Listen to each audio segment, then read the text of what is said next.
Hello, everyone, and welcome to this week's bowling escapades. Hope you're enjoying these videos.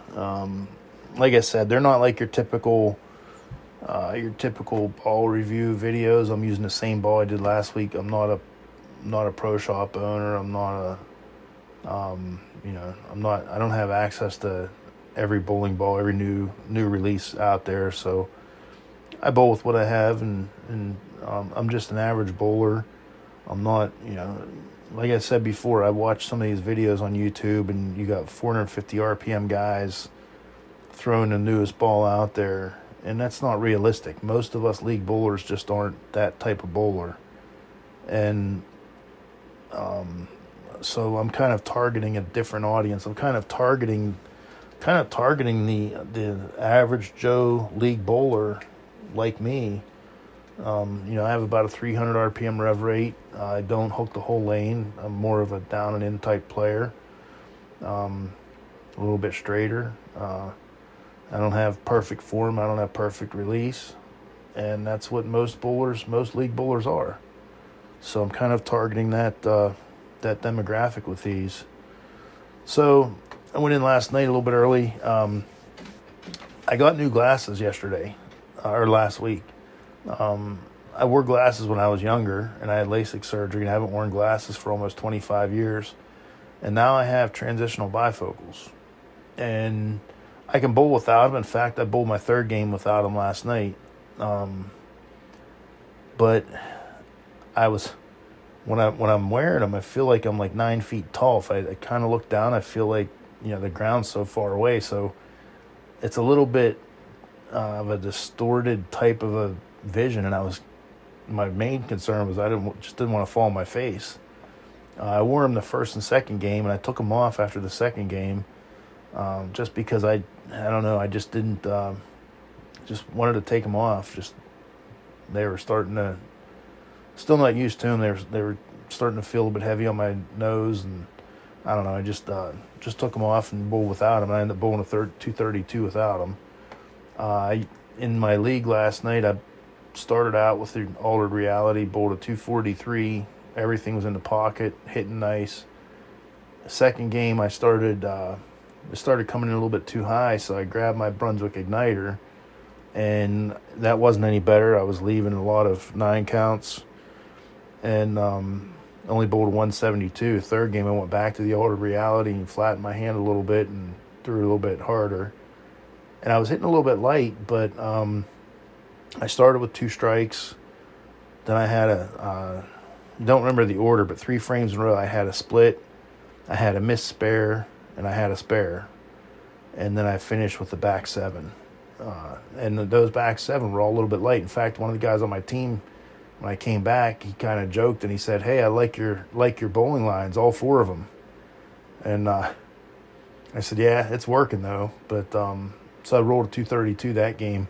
And that game, we were down by about 70 pins halfway through the game. We came back and won by 22 pins. So I didn't really have the chance to try to experiment much, and I didn't want to stray from what I was doing, because what I was doing was working. I was striking, and I'm more worried about winning the game than I am about getting a higher score. So I didn't want to do something wrong and screw it up and end up losing the game by 5 pins.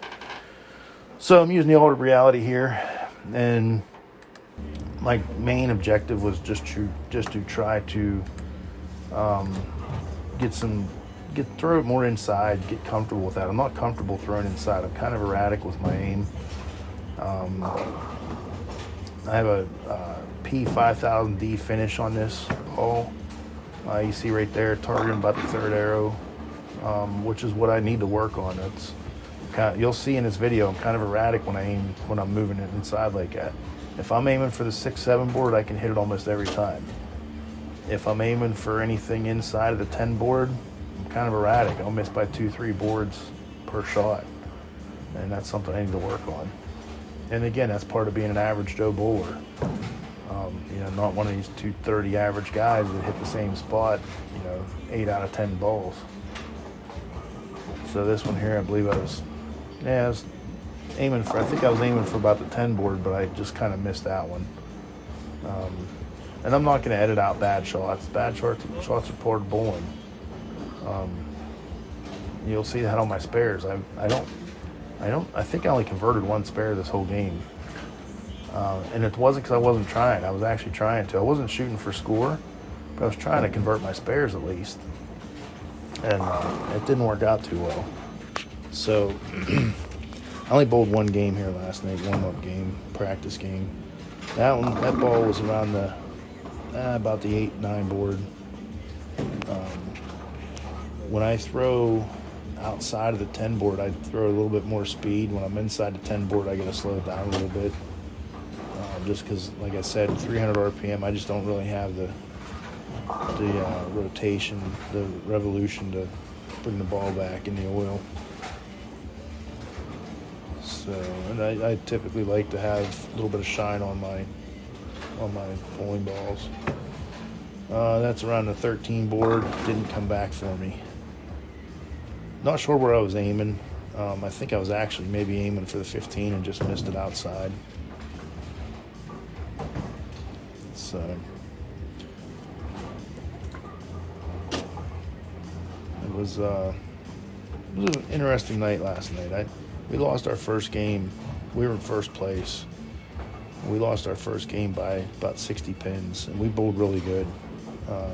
We had a really high scratch score. The problem is the other team just bowled just unbelievable. They were lights out, and they're not a high average team. I mean, they have a guy on their team that's a 135 average. I think their top guy's a 195 average. But, they had a couple 230s, 240s that first game, and, we just lost. We bowled really good. We had a 1030, I think, scratch, and our team average is only like 960, 970, maybe 980. So we were above average, but I just got, I was getting kind of frustrated because it's been happening to us a lot. We bowl really good, and the other team just bowls lights out and just gets frustrating. And I don't know if it was that or the glasses or what it was, but the second game I just couldn't get it. Started getting erratic, missing my marks, and that's why I switched to the igniter, because I was figuring I'd just try targeting the 7 board, because I'm like I said, I'm a little bit more consistent out there. Tried targeting 7 board, and it wasn't any better. I wasn't any more consistent. So third game I switched back to the altered reality and figured I'd try it again, and ended up moving out to about the 8 board. But like I said, I flattened out my hand a little bit, picked up a little bit of speed, ended up working out real well. So this game here, I don't shoot for score when I'm practicing. I don't really care what my score is, but I think I had a 152 this game. And here's a buddy of mine stopped by. He was on his way in, starts talking. He's only been bowling about 4 years maybe. He's from the Dominican Republic, so he didn't really have much bowling experience from there. And he moved up here, and he's only been bowling about 4 years as like a 180 average, so it's that's kind of impressive. But he's always stopping by and asking me for little tips when he walks by. Me and him went and bowled in a sport league tournament a few years ago, a sport shot tournament. First time either one of us bowled on a sport shot, and it was interesting. But you see back out about the 15 board there, nice pocket hit. I'd like to be able to do that more consistently, and that's my goal. That's one of the reasons why I'm practicing every week before league. I'm going to have a little bit of a break from doing videos here, because I'm going to be going in to have a little procedure done in a couple of weeks, and I won't be able to bowl for about 3 or 4 weeks. So if you don't see any videos for a while, you'll know why. It's not because I quit making them, I just can't bowl. That ball came a little bit high. I think I was targeting a 15 again, and I think I hit it about the 16 or 17. But yeah, I just have to have a little procedure done the end of this month, and I'll be out probably at least 3 weeks. So like I said, you won't see any videos from me for a little while. hopefully I can get back in and finish the last 4 or 5 weeks or so of league. So I covered this spare using my T-zone. All my equipment's 15 pounds. I have a little bit of surface on my T-zone.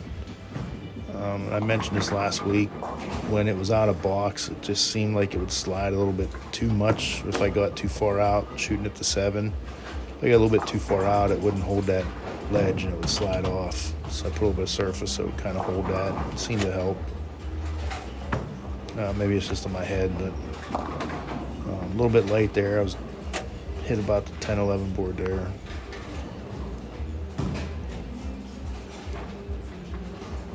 So I'm actually recording this the next day. Again, had league last night. This practice game was last night before league. So I do the voiceover the next day. So I missed this spare, as I did most of my spares.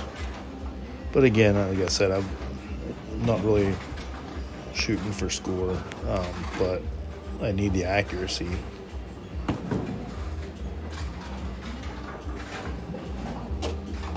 I'd like to be able to raise the camera up a little bit higher, but I have a little stand that I built for it, and it's sitting on the table right behind the return. I'd like to be able to raise it up just a little bit. I like the angle, though. It's almost straight on. Right about the 13 board, a little bit light again.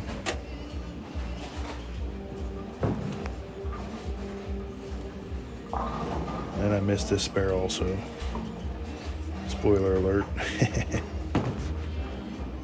So